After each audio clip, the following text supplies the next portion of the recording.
Okay, I will wait a moment so people can join.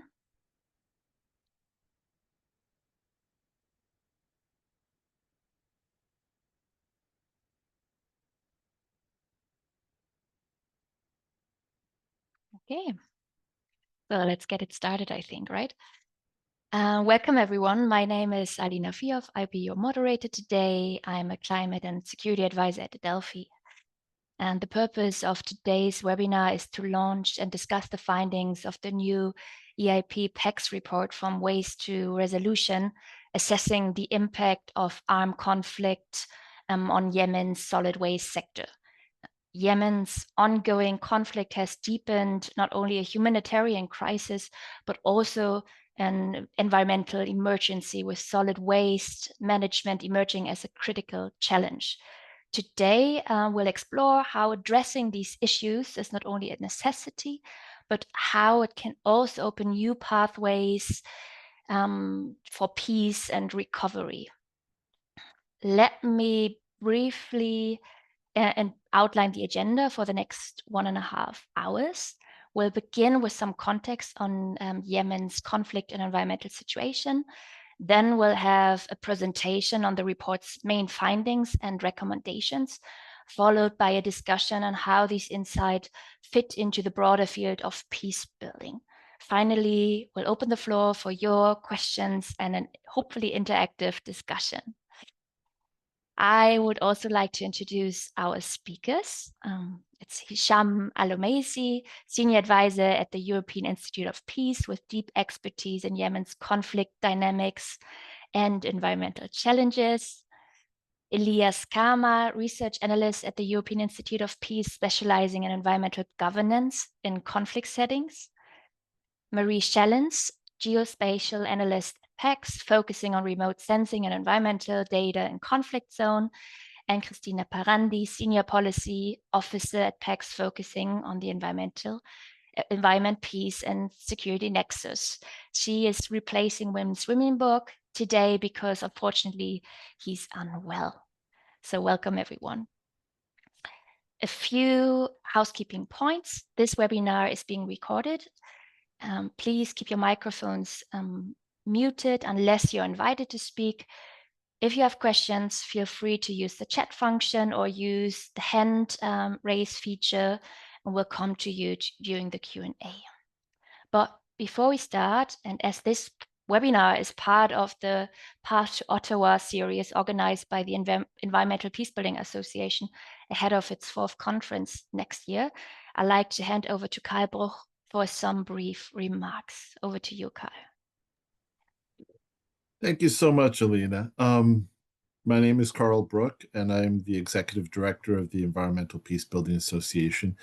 Delighted to welcome you all to this Path to Ottawa event and to the launch of this really exciting report. I love the work that EIP and Delphi do, and I think that this highlights a conflict that does not get, honestly, enough attention.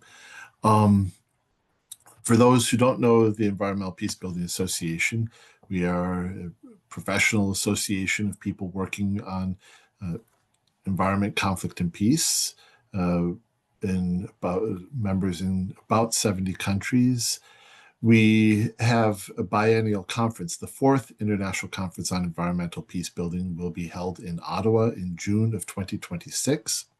And in the lead up to that, we are encouraging people to highlight what are the issues, what are we learning, what are we doing, what are the priorities.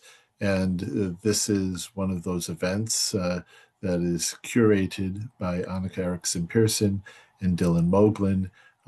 I'll put a little more information in the chat, both about the association and about the Path to Ottawa, but I encourage you after this event to check out the other upcoming events in the Path to Ottawa. And with that, turn it back to Alina. Thank you. Thank you so much, Karl. Yes, let's get into it. Let's start with Hisham. Could you please give us a brief overview of Yemen's conflict, the environmental situation and how these issues are interconnected? And could you also explain how this assessment came about in the first place? Sure, of course. Thank you very much, Alina. Uh, it's going to be quite the challenge to briefly talk about Yemen in as many minutes, but I'll try to summarize it as much as possible. The conflict in Yemen has been raging for over a decade now, and it took a drastic turn just last week when Israel attacked the Houthi government and kind of basically wiped out half the cabinet, including their prime minister. Uh, it just gives you a sense of that conflict is no longer localized in Yemen, but it's become regional, especially when the Houthis started to attack the Red Sea. And now multiple countries are involved as well, including European countries with the SPD's mission in the Red Sea trying to deter Houthi attacks. But I'm going to try to focus on the local, where there are multiple parties involved in the conflict. A lot of people assume that it's only the Houthis against the government, when in fact there's multiple mini governments across the board in Yemen, which further complicates the conflict. And because of the recent events, the conflict has further escalated. And as you mentioned, Alina, it just basically devastated everything inside the country. The economy, the humanitarian crises, it's one of the worst in the world, according to the UN. And it also ripped the social fabric, basically pitting one group against the other, pitting the North against the South, the East against the West, even. And it led to the fracturing of the nation state, where we have these smaller dominions now across Yemen. And unfortunately, there are regional countries and certain the powers that be that are backing these various factions against each other, leading even further to the disenfranchising of certain groups, but also the rise of warlords. And in the midst of all this chaos, the peace process led by the UN, previously led by the GCC countries, but now also backed by the UN, has stalled.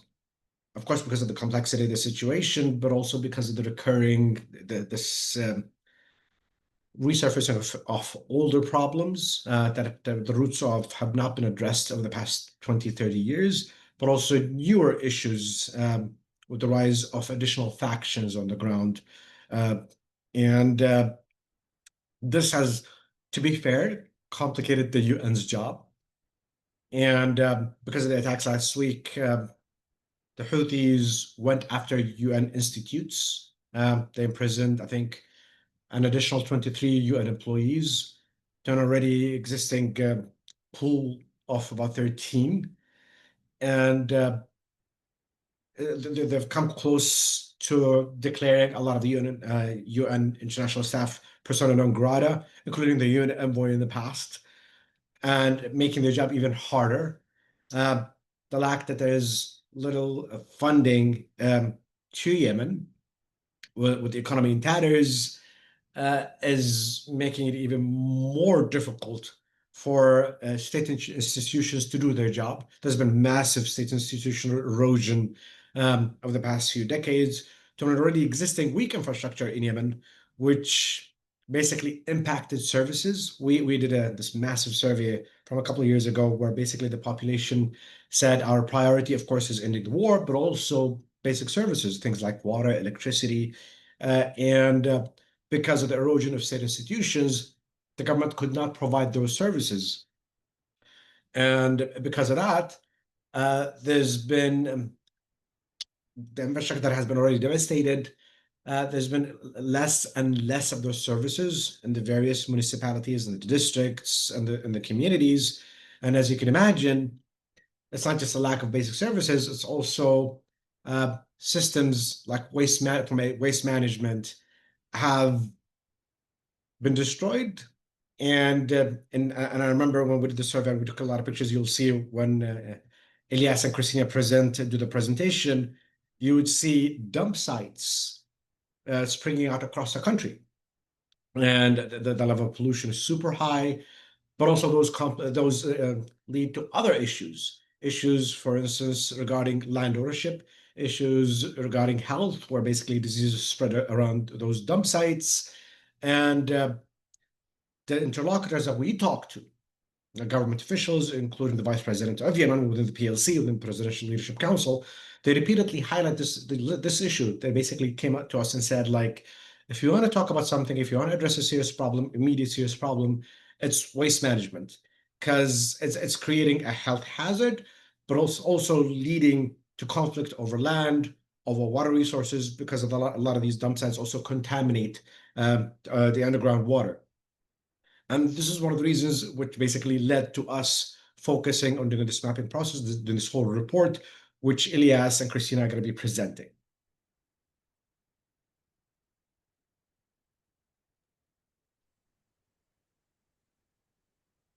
Are you done, Hisham? I Yes, think I am. you tried have to more summarize. time actually. If you want to, we have another 10 minutes actually. Yeah, I think what you could elaborate a bit more on is how this assessment came about. Okay. Well, initially, the assessment came about from the fact that when we did our initial survey, a lot of people talked about the environment, about damage to the environment, about basic services and how they interlink to each other. And so we wanted to know more about what do people mean about the environment? Because when you talk about the environment in Yemen, it could be the immediate environment, could be rubble clearance, it could be basically just water resources, or they mean impact on the environment, the general climate change, and all that. So we did that initially. And we got a lot of nuance around the topic, around how it's perceived in these districts and these localities. But then when we talked to the officials, they said, like, okay, now you need to even further zoom in into issues like waste management, because we have a serious problem with that, with dump sites springing out because of the lack of services. Dump sites are springing out with the neighborhoods. And when they do that, especially when there's medical waste involved as well, it creates a serious problem. It's the leach is seeping into the underground water. It's creating pollutions. And especially in places like Yemen, where there's already water shortage, that becomes an issue. And then it becomes a friction point. The lack of clean water becomes a friction point, leading to actual violent conflict. So that you can see that domino effect. And so the vice president basically told us, I need you to work on this, for instance, in places like Madam. And I need for companies or institutions to come in and address this issue. But of course, that involves a lot of money. So in places like that, we got offers. They're like, the local government will come up with half the money, but you guys help us match it with donors. Donors should match the other half. And of course, because of the lack of funding, the lack of attention to Yemen, it's been dubbed a forgotten conflict forever. But also because the turn of events in the past year, it's global. The lack of funding, UN funding is global. It's not just Yemen. It's become a challenge. So we started with the initial report, with the initial assessment, in the hope that it will be put there on the board for everybody, highlighted as an issue, as a serious issue, for everybody to pool in their resources and start working on addressing it. Oh, thank you so much for the explaining this. And I think we can just go ahead. And now we learned a bit more about the context to learn a bit more about the actual report and the findings. And then afterwards come back to you also, Hisham, and place it a bit more into, again, maybe its role in the bigger context, or it can play actually delivering on this promise maybe. I'd like to hand over to Elias and Marie to present the main findings and recommendations of the report, including key trends, challenges, and opportunities for environmental peace building in Yemen. Over to you.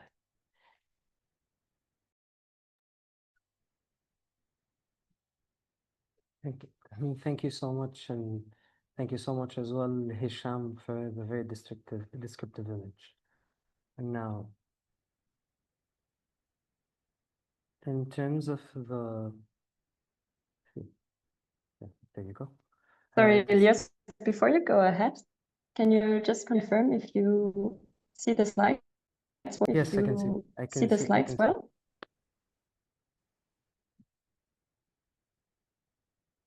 Yeah. It's a little bit lagging, but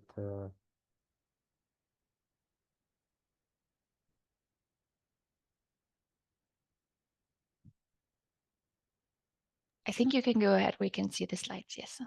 Sure. So, in terms of what Hisham's introduced, he discussed as well quite a bit of work regarding last year's consultations through EIP's work. And throughout the EIP's work, it showed that pollution was a major concern for quite a bit of communities, as pollution is directly linked to disputes and stability. And this is why we basically carried out this assessment, to highlight an issue that's central to people's security and well-being, but yet it's also an issue that's quite undersearched. If it's okay, we can go to the next slide.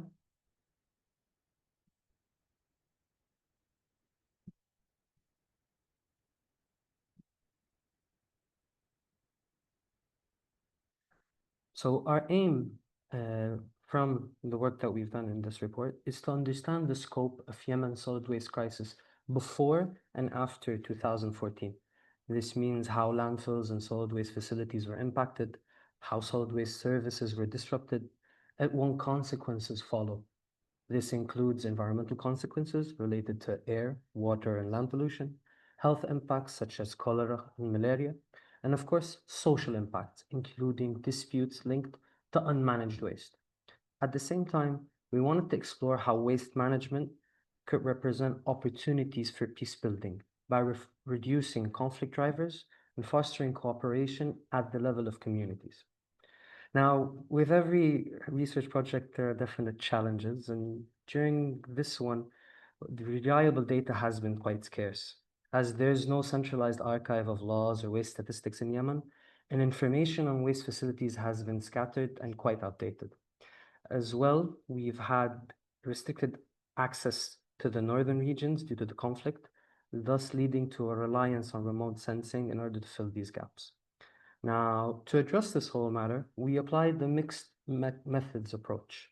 So we went ahead and conducted a review of available policies and reports, including the Cray literature, as well as geospatial analysis with sentinel imagery to map different dump sites across the nation, as well as local impacts. And we interviewed local experts from civil society organizations, city cleaning and improvement funds, and the Environmental Protection Authority. These combined methods gave us an understanding of the national picture, as well as the comprehension of local realities. And with that, I'll hand over to Marie to present the geospatial findings in more detail.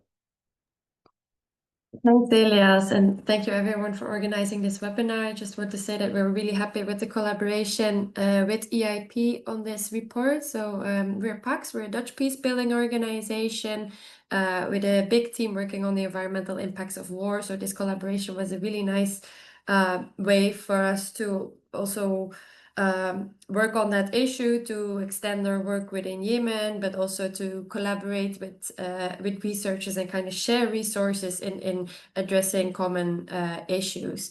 And so my role within the report was mainly to do the geospatial assessment. So I do remote sensing assessments, that's the observation and the analysis of satellite imagery. And we use that to identify and map as many waste sites that we could find throughout Yemen in an automated manner. And you can find those, you can see the kind of like summarizing figure here on the slide. So what you see in dark gray is the solid waste sites that were there already before 2014, so before the start of the current civil war. And then in green, you can see the ones that actually emerged since 2014, so during the war. And you can also see the smaller ones, which are smaller than 30 meters, and the larger dots are larger than 30 meters. And so what we actually found is that before 2014, we had around 200 landfills that we could map and identify. And this has more than doubled over the past 10 years. So now we're at 470 landfills. And that's really due to this lack of infrastructure and lack of kind of like capacity within society that more than 260 new dump sites have emerged. We can go to the next slide in the meantime. That that's in the amount, it more than doubled, which you can see in this table on the right, which shows like all of the kind of lists all of the governorates of Yemen, but it also shows the area, so the amount of area that has been covered by solid waste, and that almost tripled even from 2014 until now. You can also see that there is really a big difference between the different governorates. So, for example, Hadramaut is one of the governorates with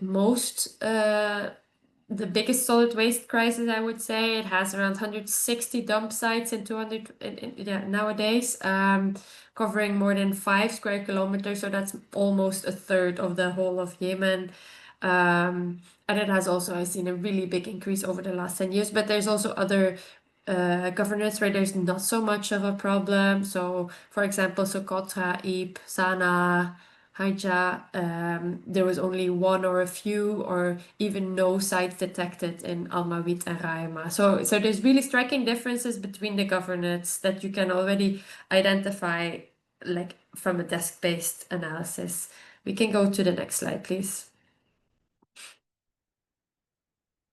And the next slide gives a bit more information about the orange dots that you see on this overview map. So next to kind of this overall mapping and interviews and policy analysis, which is the part that Elias mainly focused on, we also did 6 case studies to really look at the local impacts of this waste crisis. So case study 1 is close to Sana'a. It's about air pollution from these landfills in one of the biggest landfills from Yemen, the Al Azrakin landfill.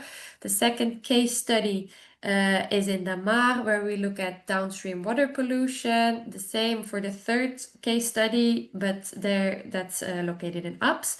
The fourth case study, we're also looking at the impact on water, but there it's really the impact of like often these temporary water drainages or dams or reservoirs are now used as landfills. Actually, people just drop their waste there. So that's what case study 4 looks into. And then the last 2 case studies, 5 and 6, look at the impact of waste and this waste crisis on green areas. So one in Al Hiswa Natural Reserve in close to Aden, and one or like on the border of Aden, and one in Saleh Gardens, really close to Thais. And then we can go to the next slide, and I think Elias will take over for a bit again.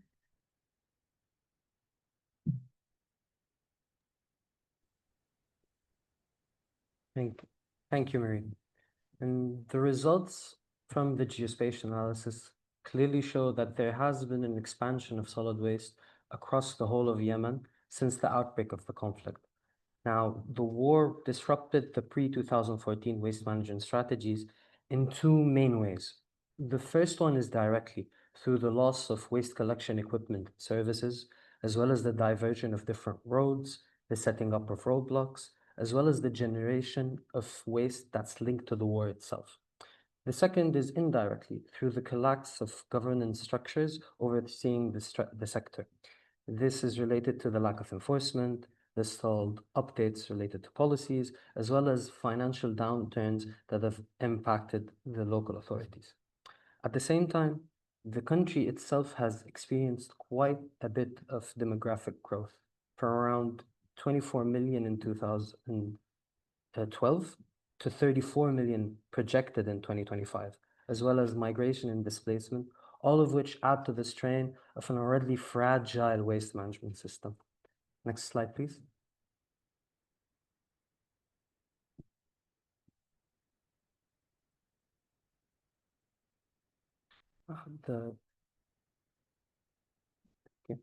Now, all of these combined drivers have led to Yemen's current solid waste crisis, which can be characterized in 3 main ways. The first one is the reduced collection, sorting, and recycling.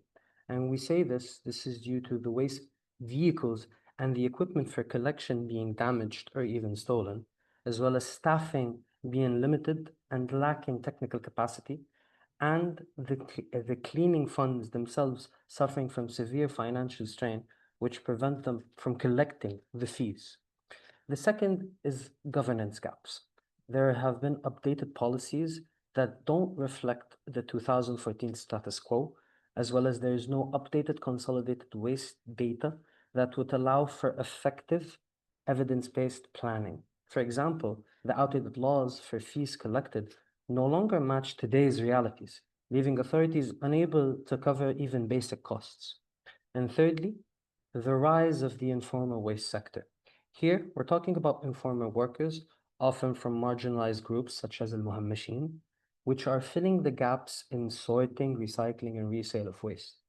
While this provides them with a source of income, it exposes them directly to health risks. In addition, we have the consistent, illegal, and uncontrolled dumping that's continuous, which is close to vulnerable populations such as IDPs or communities living near dump sites. Altogether, these governance challenges, along with the indirect and direct impacts of the conflict, have created a real solid waste crisis. The untreated waste is accumulated in a way that's unsuitable in unsuitable locations, and sometimes with residential areas and informal dump sites, which are being untreated or even worse, burnt. As Marie's mapping has clearly illustrated, the situation has worsened since the war. Next slide, please.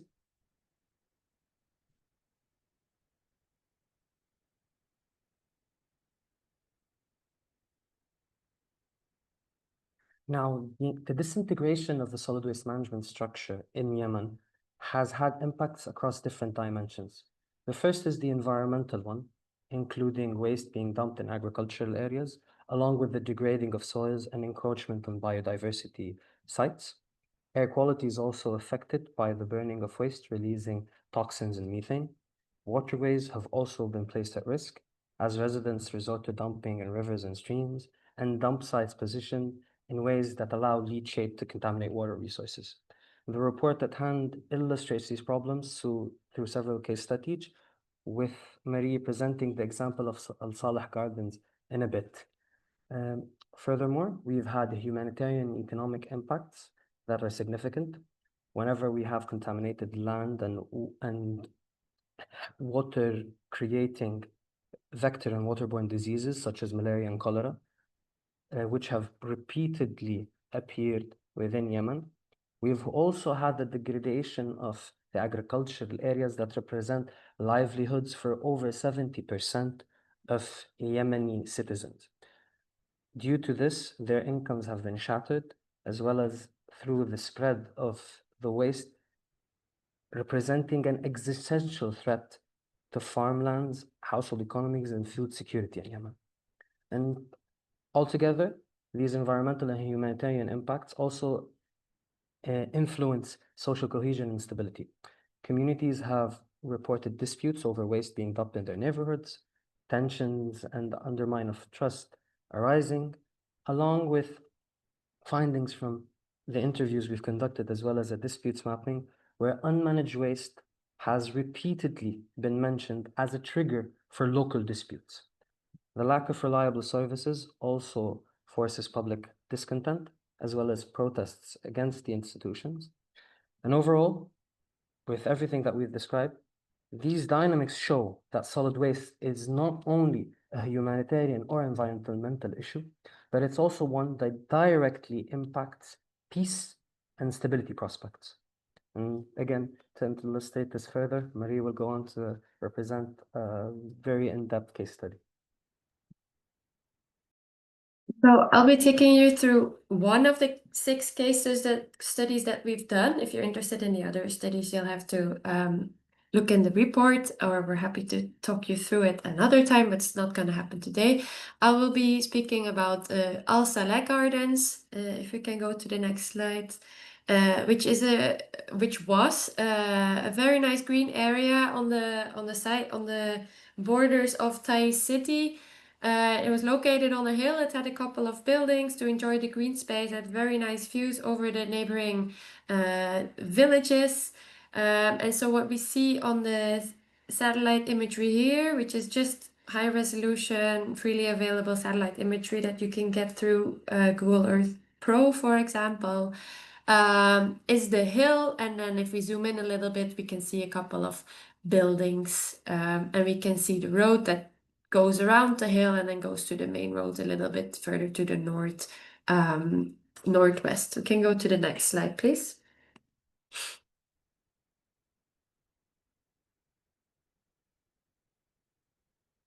Click maybe already a couple of times because there will be a couple of adjoining visuals coming in. Yeah, so what happens from 2014 to 2016, what we can see happening in between from satellite imagery is that a lot of the buildings get destroyed. We can really see the violent conflict taking off, and we see bombing of the sites. But what we then see also happening towards 2018 is that there's actually a waste pile be emerging on the side of the hill. It's already quite big originally in 2018, and on the satellite imagery you can also really see the smoke coming from the burning waste. And so what actually happened, which you figured out, or Elias figured out through interviews, is that early in 2015 there was a Houthi blockade of Taiz city, and that closed access to a lot of the main roads. So for Taiz, that meant that the main road to the landfill that they normally used was halted, and then they needed to find a temporary solution, which was Al Saleh Gardens then. So this was originally used as a temporary solution for waste management, but eventually it became so big and so permanent that in 2017 the local government actually declared it as an official landfill, and it has only been growing since. So we can go to the next slide. We'll show the evolution since 2018.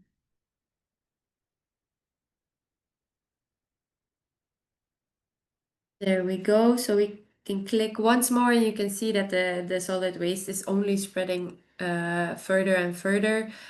So while we had nothing in 2014 here, it was a green lush park.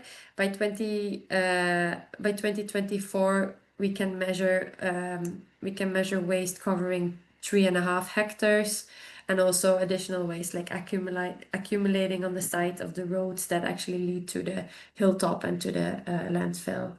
Can go to the next slide, which gives a nice overview. If you make your screen really big, you can see everything.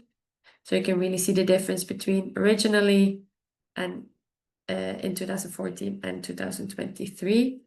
And if we go to the last slide, for me at least, I want to talk a little bit about the consequences for the residents and for the local neighborhoods. So from interviews with civil society representatives in the neighborhoods, we heard a lot about infections, like risks for infections through bacteria and viruses from this new dump site, which is actually really close to neighboring villages. So that's why the local residents are really concerned. But they also mentioned burning of the waste, like we saw on the satellite imagery.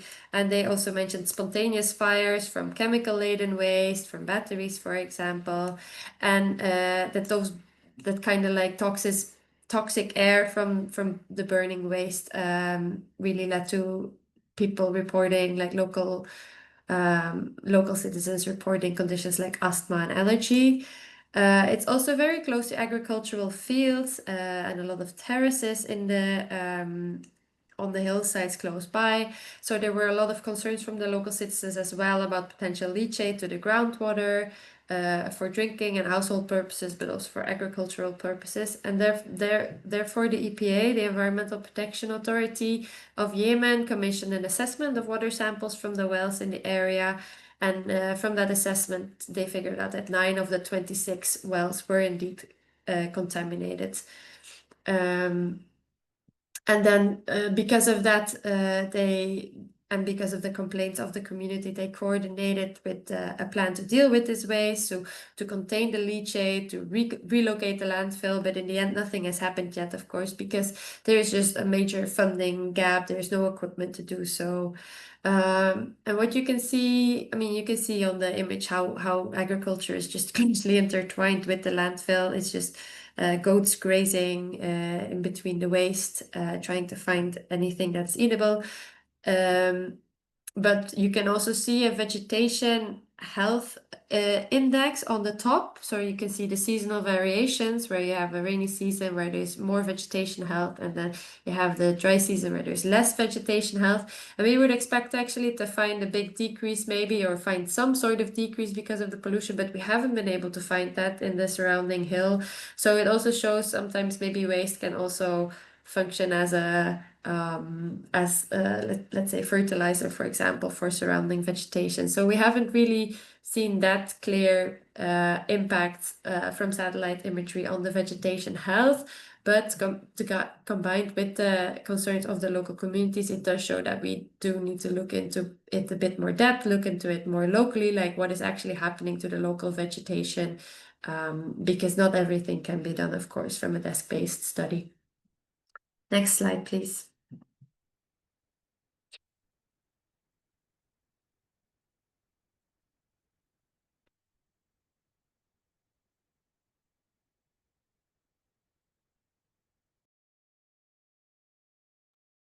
Thank you, Marie, for the very detailed work on the project. Now, Yemen's conflict has devastated both its people and its environment, and our assessment reveals immense shortcomings in the solid waste management sector, with serious consequences for public health and human security. But we also found that waste management can offer an unexpected pathway to peace. We've identified 3 different approaches that highlight this perspective. The first is fostering collaboration. Waste management requires coordination between national, local, private, and community actors. Where collaboration exists, services and trust improve. In Ta'az, for example, women have mediated sanitation planning with authorities. In Sana'a, a young female activist created bricks from recycled bottles. These aren't just solutions for environmental issues. These are trust-building exercises between different parts of society. The second is enhancing governance. Waste management gives authorities tangible ways to deliver services. When governments share knowledge across political divides, they improve coordination. Since pollution is cross-boundary, joint action becomes necessary. Framing waste as a technical issue allows space for dialogue between different parties.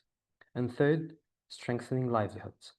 Waste management creates jobs, diversifies incomes, and boosts local economies.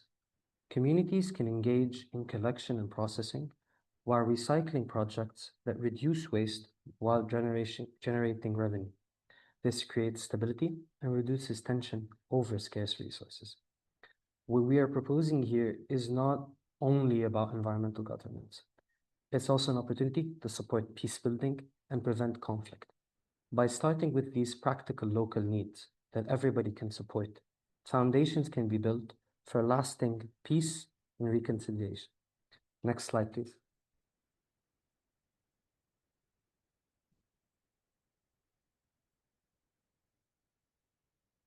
And finally, to translate our findings on environmental peacemaking into concrete actions, we developed a set of recommendations to help transform waste management from a conflict driver into a foundation for sustainable peace.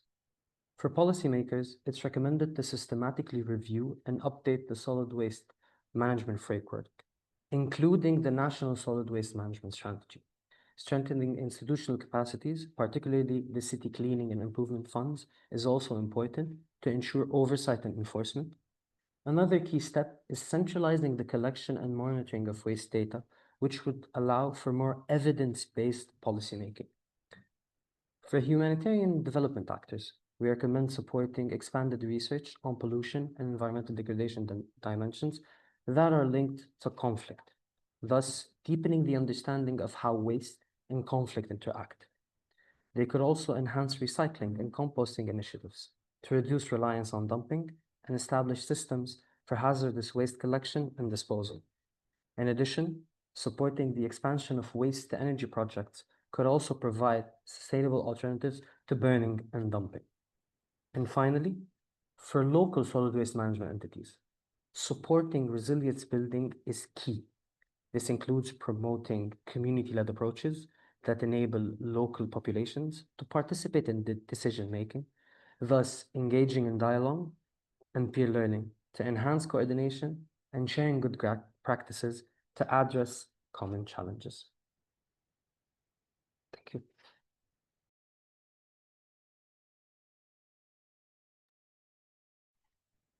Thank you so much, Elias and Marie, for this deep dive into very impressive research results. We'll have more time to discuss them later. I already saw some questions in the chat. But before that, we want to come back a bit to the broader context again. And Christina, could you please reflect a bit on the broader significance of researching environmental aspects of conflicts, such as the waste crisis in Yemen, and the link to the wider policy agenda? Sure. Thank you so much, Alina, and good afternoon to all the participants who are joining us today. And indeed, although this report is an in-depth study of the waste crisis in Yemen, its significance goes well beyond one country, because it actually provides very detailed and nuanced explanation on how environment, peace, and security issues are linked. And it takes stocks of them in a specific conflict context, such as Yemen. And this is really crucial as the evidence for shaping policies, both at the national level, but also at the global level, and hence to support the conflict-affected communities who already endure so many layers of conflict impacts, and the environmental aspects is just an extra burden on them to face. So what kind of policy change and response do we talk here specifically? First and foremost, it concerns the immediate humanitarian action when we have a crisis or the conflict situation evolving. Then obviously it's a tendency to focus more on very traditional implications of the humanitarian nature, of the peace and security nature. And unfortunately, environmental aspects are often missing from the decision makers' attention and from the concrete response on the ground. But that's really not the ideal way to go about such situations, because those environmental concerns, they can either aggravate the existing pressures or they can actually trigger even more crisis situations. So when we talk about humanitarian response and incorporation of environmental aspects into that, and that can concern a wide range of environmental issues, but waste crisis specifically, we can utilize another example of a similar situation in Gaza. And 2 years ago, PAX has been working on a similar study, although not such an in-depth study, but more focusing on humanitarian impacts of the waste pollution. And this data was used by various UN agencies and other response agencies to alleviate the pressures that the local population was feeling from the waste crisis. And in that situation, that concerned a very acute and stark health threat to the Gazan people. So this is just an illustration why such analysis is important, because when conflict escalates or when the situation becomes really dire, this kind of information is often inaccessible, but many entities and the civil society actors or research actors can assist with the mapping or with analyzing the problem. Secondly, it's really crucial to take into account such dimensions as the ones which were analyzed in this report into the broader strategy when it comes to post-conflict context. So, for instance, how do we conduct the cleanup and remediation works? How do we incorporate those aspects into the broader recovery strategy to a specific country context? And here, as the report has indicated, there is really a very detailed avenues described for potential donors, for development agencies, decision makers, on how to make it a consistent effort and have the addressing of the waste crisis as part of the broader strategy to restore the ecosystems and communities' infrastructure in Yemen. But obviously, this example can be replicated to other conflicts and conflict contexts. And this is really important just to make the lessons learned. And that's why this report is really helping in this regard. Then thirdly, we obviously talk about the environmental peacebuilding avenues, and Elias has elaborated on that already, that of course, when we talk about the crisis and environmental challenges, we tend to focus on this negative impact on how to mitigate them.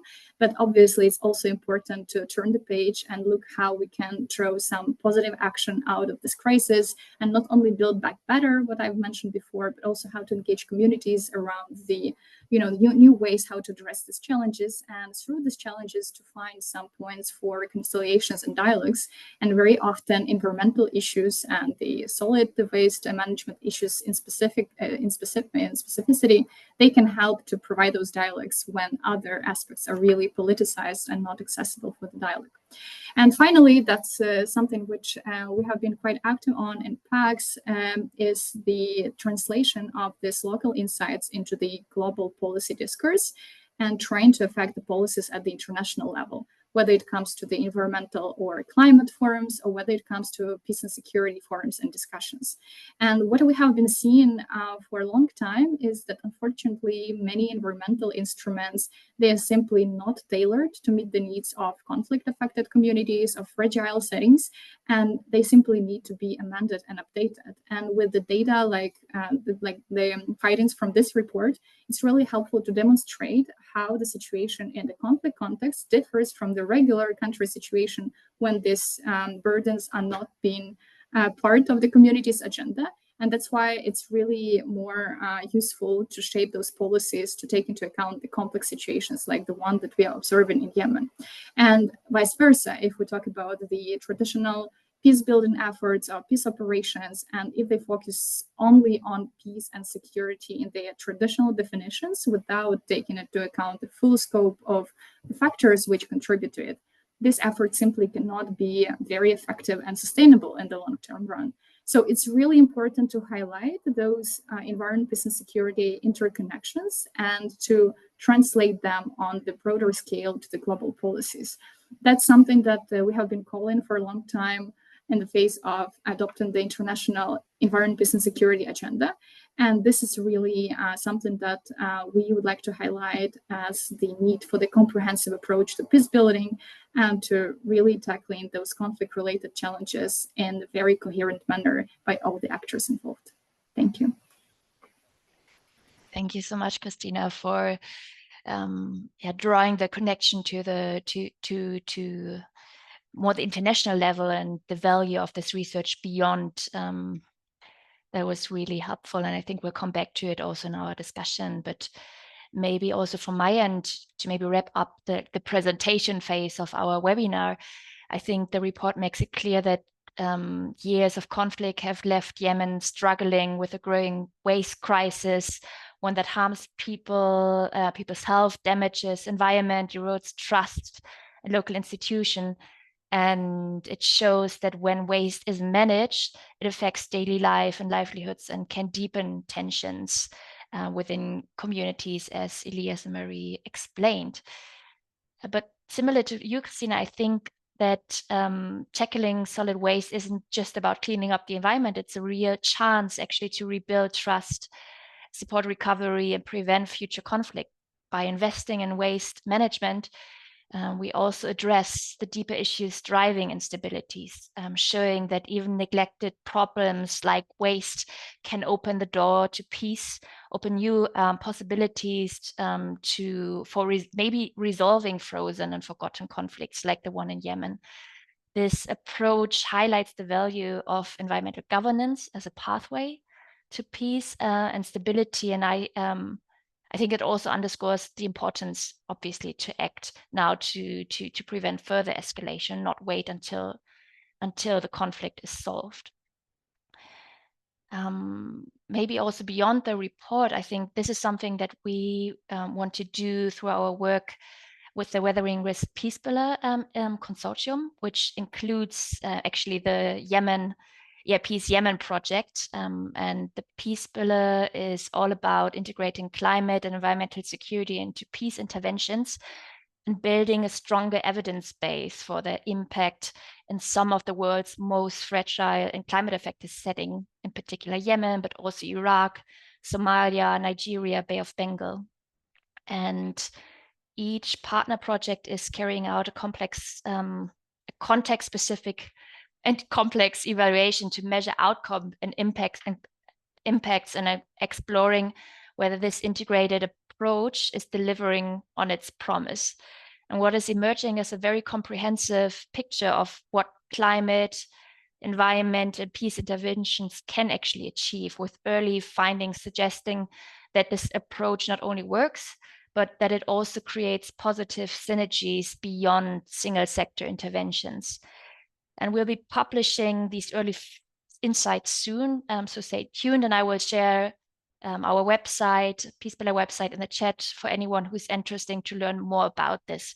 So just also to mention that this research and also the project is part of this international learning agenda around these sort of interventions that tackle both environmental and conflict challenges. But now, after having talked quite a lot and you, our audience, listened quite a lot, we now have time to discuss the report and what it stands for. And I would like to invite you to join the discussion and ask your questions to our speakers. Obviously, the speakers have also the possibility to comment each other's contribution. Please use the chat function to raise your hand if you like to speak. Yeah, you can also raise your hand if you like to speak, and we'll address questions one by one. And if I'm not mistaken, Laura, we have already quite a bit of questions in our chat. So I'm wondering if we start with one of the questions in the chat, because they have been there for quite a while. So yeah, let's start maybe, let's go back to the report, and then we can take it maybe back to the bigger picture again. Marie, can you speak more about remote sensing research methodology? What sensors did you use, and what analysis methods did you use in case of studies? And Hisham or Elias, can you speak about how waterborne diseases like cholera, called acute watery diarrhea in Yemen, are exacerbated by the solid waste situation? And this is a question from Brian. Yeah, Mary, why don't you Alina. start? Yeah, I can start. And thanks, Brian, for the question. I hope I won't go too technical for people that are not so interested in that, but just to give a short overview of the kind of like automated detection of the landfills we did is we combined actually two types of satellites. One is Sentinel-1, which provides radar imagery. It's from a satellite with freely available data from the European Union. And the other satellite we use is called Sentinel-2, so also from the European Copernicus program, which doesn't use radar to image, but it just uses optical light. So one is actually taking kind of pictures from the Earth, and the other one is sending radar signals and catching those back. So it gives very different information on what we see on the ground. And so the radar is really able to pick up on the kind of ground deformation changes in solid waste and on kind of like different types of structures, while the optical data is more used. We use it actually a lot in the infrared band, so that shows where land cover is a little bit warmer than otherwise. So that's what that picks up on, because these solid waste piles often burn or are kind of like composting and are getting warmer. So we combined those two in a machine learning model and then automated the detection. We used a lot of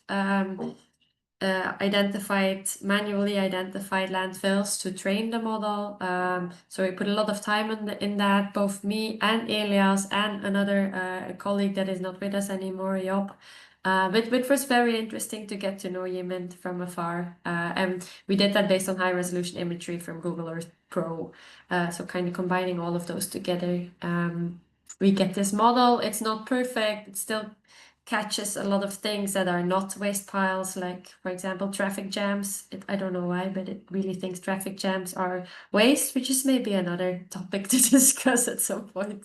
But that's kind of like the technical side behind the automated detention. And then the case studies, they all have their separate specific analysis using vegetation indexes or using topography to figure out the water flow from a waste dump. But you can read about that in the report. Thank you, Marie, for this technical insight. I guess people can also look it up in the report, more information about the methodology and how you applied it.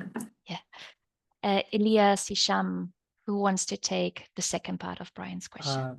So I think Brian is asking a bit about how the solid waste crisis has impacted waterborne diseases. So my immediate answer would be two ways. One is generally the leachate. So usually when you have dump sites that are open, sometimes you have leachates or like liquid runoffs which reach aquifers, and this directly impacts the quality of water, which causes such diseases to, if you want, enhance in the level of severity.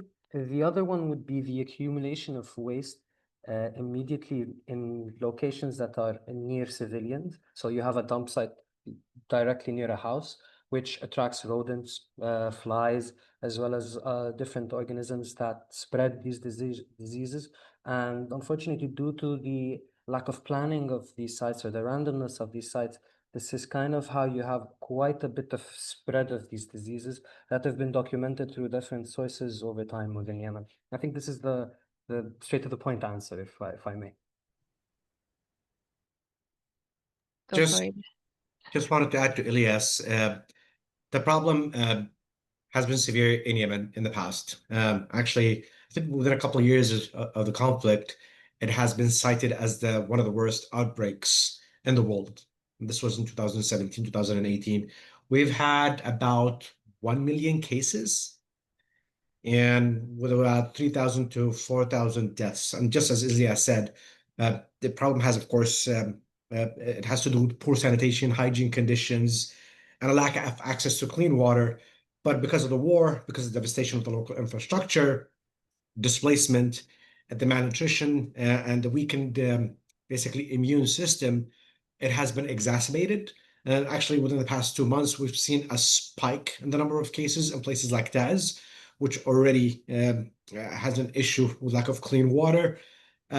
There's been a massive push by international organizations, including UN bodies like the UNICEF, for introducing additional WASH programs, which is water, sanitation, hygiene programs, into multiple parts of the country. But again, because of the lack of funding, because of the weakening of the immune systems, because of the malnutrition, because of the lack of awareness, and the dump sites, and the lack of clean water, the issues are going away. The issue is actually growing.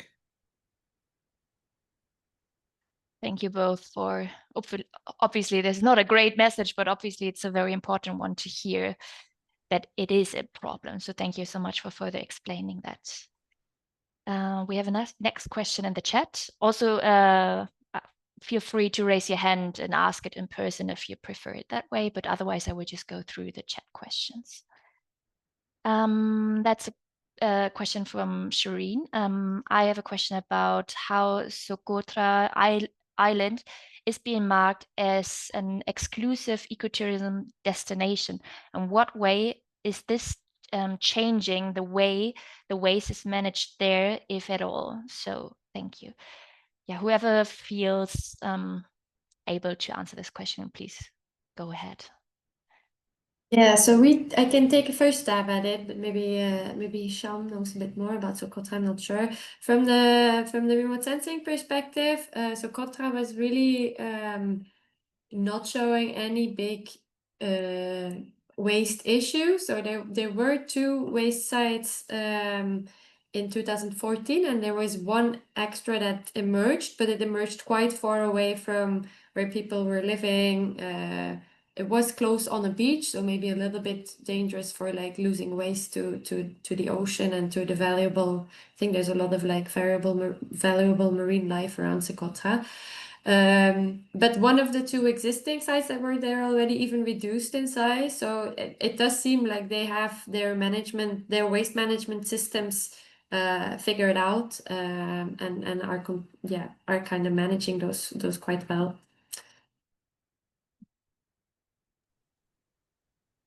Thank you, Mary. For whatever it's worth, because of the remoteness of Socotra, there's less people there. So, although it has been a problem, I'll say that waste management has been a significant challenge because of the lacking of local infrastructure. It had to do with littering and dumping of waste to certain areas, but again, because of there's much less population there. The good thing about it being a tourist site is that you have people who care about the environment because they want more tourists. So they manage it through local initiative. If I remember correctly, there was an initiative called the ACL Socotra, and you can Google it, ACL Socotra, and they've been doing a good job in trying to counter the spread of waste across the island. But again, because of the conflict, because of the political atmosphere there, and because of its remoteness, it hasn't been a significant issue yet. Okay. Yeah, would be interesting to know, obviously, if this is a good practice or what exactly is behind this, like the numbers or like the decreasing side. So yeah. Thank you so much for that questions. Next question from Carl. Obviously, Carl, feel free also to jump in right away. But he wonders how many of the recommendations are introducing new policies and practices and how much is introducing new approaches. Elias, I'm not sure if you want to take that. I was gonna say I think I can take this one. So it's kind of a mixed bag between both, because we have different ones that produce new policies and practices. For example, we have indicated that there is a need for a systematic review and gap analysis of existing legislation, a complete assessment of solid waste production and facilities, which is also needed within the context of Yemen, a centralized unit for all of the waste data collection through a designated platform, but also different approaches, which we've discussed in terms of dialogue creation, as well as the strengthening of the capacities of the cleaning funds within each of the governorates to help with the monitoring, such as a new capacity building approach, so that they are better from a technical perspective, if you may, or better well equipped, if I may, as well as the expanded research on the different pollution dimensions that were not considered before, along with, of course, the community-led structures that should be elevated through participatory governance. I hope this answers the question. Let us know if you have follow-up questions. Otherwise, thank you so much, Elias, for your explanations. I think we have one more question in the chat. Given the challenges of waste management in conflict zone, how can remote sensing and other emerging technologies be integrated into peace building strategies to support both environmental sustainability and public health? Maybe Marie, not sure if that is a question you feel willing to answer. Yeah, I don't have an answer fully prepared, but we think about this a lot at PAX because a lot of our reports use these kind of geospatial assessments and remote sensing techniques because, of course, it is a quite scalable technique. It is low cost. It's like I said, all the data we use is freely available, so anybody can do it who has time free and who feels like they want to engage and want to do something helpful. And it's kind of like applicable to a lot of phases of the conflict cycle. So now we're really looking at a protracted conflict, and we're looking at the environmental impacts that we can track over a whole decade. But you can also use it in humanitarian context, like Christina said before. We've done similar things for Gaza to help plan humanitarian actors. You can also do it in kind of like preparatory phases or conflict prevention, like making sure that natural resources are managed properly. So there's a lot of ways to use remote sensing to support peace building. But I think the most important note to this is that we should always do this in collaboration with local partnerships, with local partners on the ground. Like I mentioned, we see some things and then we don't know what's actually happening or how we're trying to interpret. And there's a lot of risks of mistakes in interpreting. It's also like being far away from the actual impacts can also kind of detach you from the lived experiences and from the harms that are actually going on the ground. And you might misinterpret a lot, you might give wrong recommendations. So it's also a danger in some way, and to just like grasp this because it's available and because it's possible to do this and because it's safer, of course, because nobody needs to be on the ground. But in our perspective, it always needs to be combined with actually like partnerships on the ground and thorough research on the ground, kind of like building the context around, also making sure that what we are actually showing on these visualizations that we make through remote sensing don't show any sensitive infrastructure or sensitive changes that then might lead to repercussions for a local population. Yeah, I guess that's Christina wanted to add to that maybe. Sure. Of course, with my policy eye, I also would like to address the question how, from the systemic institutionalized level, how do we make sure that this is integrated in the global strategies? And here, obviously, despite there are so many efforts and so many actors collecting this type of data, it's not systematized on the international level. So, for instance, if we speak about the UN peacebuilding interventions or operations, it's not there yet in terms of the systemic practice. So, of course, the first step is the recognition of the importance of doing this in the first place. And that concerns not only solid waste management, but also broader amount of aspects that relate to environmental dimensions of conflict. So if there was a more systemic and mainstreamed approach to basically analyzing the environmental dimensions of conflicts, that would be a way easier to integrate that in concrete policies and concrete response mechanisms. So essentially, that's also part of the advocacy on the international level to make sure that this recognition is there on the political level, and that this political level is translated into very specific operational mechanism on how various humanitarian agencies, or for instance, UN agencies, how they share this information, how they avoid duplication, how this is being done not only on the ad hoc basis, if you look into a specific conflict context, but if any conflict emerges, how this can be one of the aspects that decision makers will be looking into. So it's still quite a long way to go, and the political scene, unfortunately, is still lagging behind the technical capacities that is now available to monitor these dimensions. Thank you so much to both of you to explaining how remote sensing and this sort of research can actually support also like the broader political strategies. And also, obviously, as you mentioned, Marie, like the limitations are, I think, also very important to recognize. But I think you've done a great job, obviously, in combining it with a mixed method approach, having interviews, having the consultations to back up actually the findings from remote sensing. So I think that is always important. I think we have two more questions in the chat. One is, what are local practices available in Yemen that can help in environmental peace building? And one among the panel can answer, but maybe I would combine it with one of my questions to Hisham, because maybe you can also answer that quite well. Because I think while the waste crisis is a major concern, it's obviously only one part in Yemen's broader environmental challenges. And during your consultations, what other key environmental issues came up, and how do you see their connection and differences, both in terms of fueling conflict and offering opportunities for peace? And I think while like looking at the opportunities, it would be great if you can explain or let us know if there are already existing local practices ongoing that address actually or pick up these issues. Thank you for that question, Alina. The situation is a bit complex on the ground. There are several issues that are meshed together. For instance, when people talk about contaminations that are related to dump site or contamination sites, sometimes, for instance, some places like Al-Mahra, places like Al-Hudaydah, and places like Taiz, they're actually pretty close to IDP camps. And there's a bit of a social stigma to these kind of camps. Basically, people say they come into our area, they occupy a piece of land, they contaminate the whole area around it, and this leads to friction, basically fueling the conflict and exacerbating the situation in that area.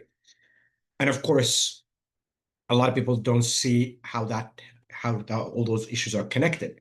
And this is one of the reasons we're trying to flesh it out and basically say, if the whole issue boils down to the IDPs contaminating that area, creating those dump sites or those wastelands, let's fix that, lessening the friction and helping in peace building efforts, where basically we help these people to integrate back into society or being accepted into those host communities. But again, all boils down to it's not just about making peace or raising awareness. It's also about the lack of funding. You need money to do those kind of things. And you need coordination, you need policy. And when there is a lack of a central government or one body that you can go to, it further complicates the situation because you have these competing factions, competing authorities working on the ground. And even, again, this is another layer that I wanted to add. When you have policies in place and you have multiple factions, you don't have a follow-through because you need separate authorities basically that see that the policy is implemented, the policy is actually there's a follow-up to the policy being implemented. There's certain authorities that to enforce those policies, to make sure that everybody's aware about the policy. There's several layers to it. But again, with the erosion of state institutions, that is exceedingly difficult to do. So you end up relying on local communities coming up with their own unique solutions. With their own peace-building initiatives. And we've seen this in places like Taz, where local organizations or local mediators, and surprisingly, some of them are actually women, and they're excelled at that role. They come in and they lead mediation efforts to address issues like lack of water or access to water, to clean water. And there's a pretty significant literature on that, if you want to Google that online, with women-led organizations that have managed and succeeded in peace-building efforts that are based on resolving issues that have the roots of which were access to clean water. Does that answer your question, Alina? Yes, no, definitely. I think it's really interesting because at the beginning you also mentioned the recent escalation, and in particular UN agencies coming, under attack. And I was also wondering what's next. We have these findings, which are great, and recommendations, but how and who should actually implement them, given the erosion of the institution? So I think maybe you can just walk us a bit through how you see that these findings can actually be used as an entry point moving forward in Yemen's peace roadmap on a practical level. But you already mentioned like the local structures and communities that need to step up, basically. But maybe you can further elaborate a bit on that. I'm glad you mentioned that. And this is a shameless plug-in to what we do at EIP, because one of the things that we wanted to do was basically help build the capacity of those institutions, but also get them to work together. And this is one of the reasons what we're doing for now. For instance, we're bringing these various authorities within the Yemeni government to talk to each other, play nice, but also work at the technical level in identifying key challenges, but also identifying their key strengths and weaknesses and how they can collaborate to address issues like lack of clean water, waste management, and work in places like Aden and Al-Mahra and Marib and Taz to address those issues. And we've had, now we're well into the fourth meeting between these various authorities, which basically include the Ministry of Environment, the Ministry of International Cooperation, and the various acting bodies such as the Southern Transitional Council. And we put them around the table. They work very well together. And soon enough, you're going to be hearing more reports about that initiative from us, from the EIP. Thank you so much for that shameless promotion. But I think it is it's important to think about what are you actually doing with these great findings and how can you actually operationalize them. So I think that's important. And maybe with my previous question, I think like that waste is only one part of the challenges, environmental challenges in particular that Yemen is facing, and that's connected obviously to a lot of topics. Is it like climate change, land degradation, like maybe not stemming directly from waste, but just also there, I think it's like this more comprehensive view is important. But as I understood you, that in particular policymakers in Yemen, for them, the waste topic seems to be very significant, maybe compared to other topics, I don't know. But yeah, I think not overlooking this, like, or having like a systemic view on the challenges, I guess it's important to not only zoom too much into one topic. But I'm not sure if you have any experience from your dialogue work, like how to balance basically these different dimensions. They're prioritizing it. I wanted to mention the issue. And this is excellent what you just said, because, for instance, when we talked to the vice president, and he's also the governor of Madrid, and basically he said, I'm going to have a serious issue here. This is going to be a major friction point, because within the city itself, if this issue is not addressed, people are going to be fighting over who is spilling waste in which neighborhood. And the city infrastructure cannot handle this influx of IDPs into the city, which basically, when this kind of basically falls apart, locals are going to be basically, the host communities are going to be attacking these IDPs and basically blaming them for the fallout. And being one of the last safe havens for IDPs, for instance, from politically controlled areas, that is a serious issue for the Yemeni government, for the internationally recognized government. So he's prioritizing it, but he also understands that it needs, just as you said, it needs to be balanced. There are other issues to address. For instance, access to clean water needs to be addressed. The fact that arable land or the pollution of soil is also affecting the neighborhoods or the hinterlands of Marib as well.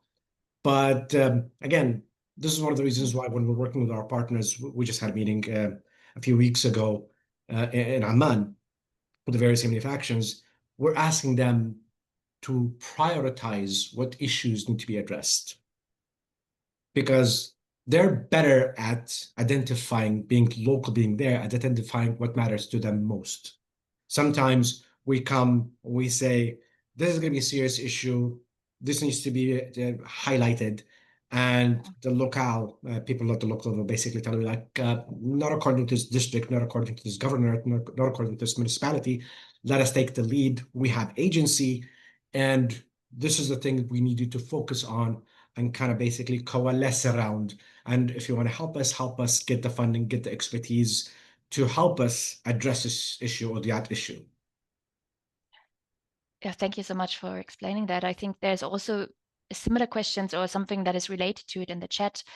Mais is asking, I'd like to ask this question: can a dual waste management model led by both community and local authorities in Yemen fill the gap and left by the state and strengthen social cohesion and trust? So maybe Hisham or whoever wants to comment that. Do you think that's a possibility? Anyone else want to jump in? Or I can't say much about that from remote sensing. I do think Elias has some thoughts on that, probably.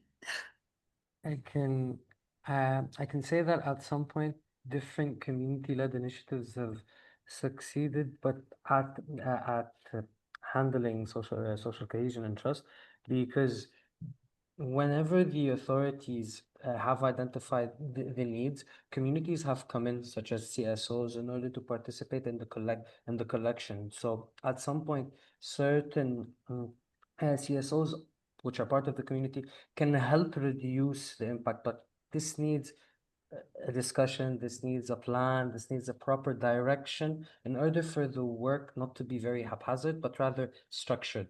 So it's more so a communication, it's more so a strategy, it's more so a plan rather than something ad hoc.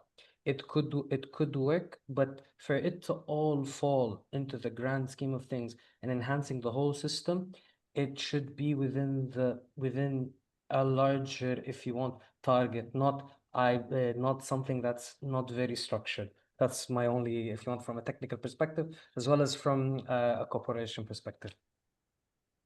I totally agree with Elias. Some other times, the best of intentions can be devastating, if not organized. But that's an excellent question, Mace, and I love it because you mentioned social cohesion. And this is what we're trying to encourage, especially in places where we talk to constituents and basically said, this tribal leader or that military leader or that community leader basically comes in and he says, let me do this. I'm already a respected member of my community, and I can pitch in to help with this solution, and I can bring in the businessmen, the tribal leaders, these teachers, these military leaders together to work on this, and this enhances social cohesion, and we encourage that. But just as Elias said, this needs to be well coordinated and organized so that it doesn't become chaotic and it doesn't create additional friction points. And it doesn't compete with the state. So you don't create parallel structures. Can I Especially add an add-on question? Go ahead. Just like, I mean, I think one of the big issues is like, even if there would be good planning, it's still also infrastructure, right? A lot of the infrastructure is just broken. There is just no supply chains of, let's say, even trucks or garbage bins maybe, or like walls to line the solid waste. So I think like, in my opinion, like also on top of that kind of like management, there's still also some investments needed really in just practical infrastructure that local people need into recycling facilities, maybe mobile ones if that's even possible, to share it, but in bigger regions. Definitely. This is one of the reasons why some sheikhs, these are traditional local leaders, if you don't know what sheikh is, quite often pitched in with some money for trucks. And it's just, I'm just talking about waste management for instance, also to delivery of water. They pitched in, and some businesses pitch in. Some of the known business families in Yemen pitched in some of those initiatives. But again, it's still little. The challenges are immense. And you cannot just fill gaps with the sporadic or ad hoc initiatives. There needs to be more coordination. There needs to be more money. There's a reason why 82% of the population is in need of aid. It's an actually fully fledged, full-blown humanitarian crisis in the country. Yeah, thank you so much for this like very detailed example and exploring, what can actually look how addressing these challenges can actually look like in practice, and noticing that it is a very complex and difficult task. But in view of time, I would like to ask Christina actually one last question before I try to wrap it up, and going back a bit more to the maybe international community policy level, because I was wondering, in view obviously also to the limitations that actually international organizations can intervene in the Yemeni context, what is your perspective on how policymakers, donors can actually support and use the research findings? Like, where do you see opportunities, but also barriers that these people or these organizations, bilateral donors, can actually realize this potential that we've tried to highlight through the work, like the potential of forwarding the peace roadmap in Yemen, but just also considering the barriers on that policy level?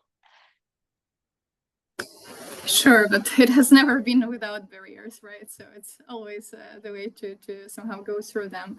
Well, I think here there are two dimensions. One is the dimension focusing specifically on Yemen and what can be done in Yemen. So obviously this research findings, because this is very unique and really the first nationwide mapping of the waste crisis, that's the way to transmit them to the interested decision makers and interested development agencies who are planning some programs in Yemen in any case. And of course, it's often the question of the lack of relevant expertise even on their side, because this is a relatively new and still something which is seen as a sectoral issue, where their research findings like this one can really help to inform those actors who are already willing to act.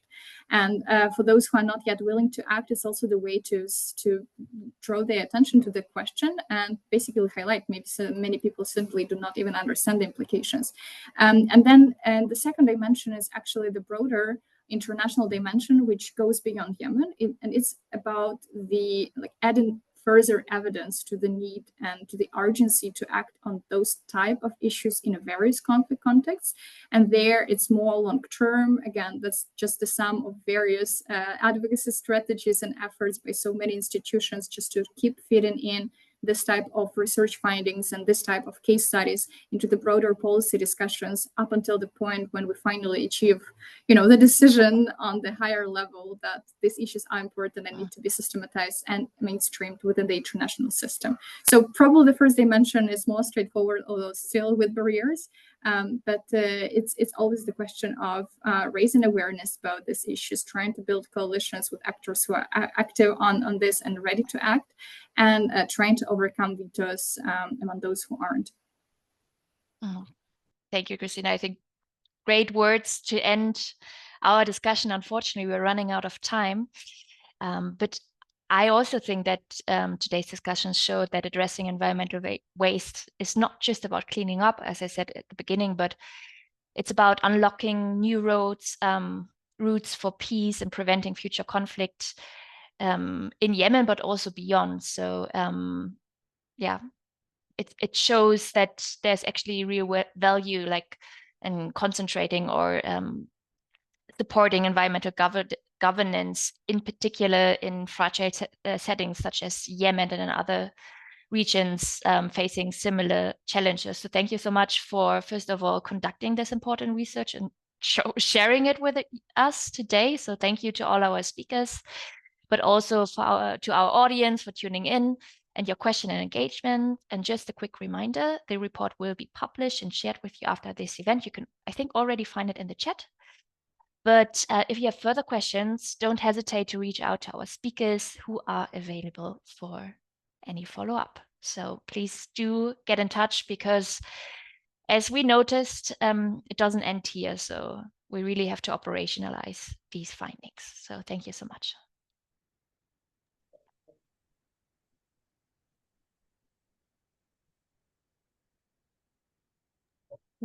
Thank you, Alina. You're welcome. Thank you, Alina. Bye, Thank you, everyone. Thank you, everyone. Bye-bye. Bye, Thank you. everyone. Bye Thank bye. you all.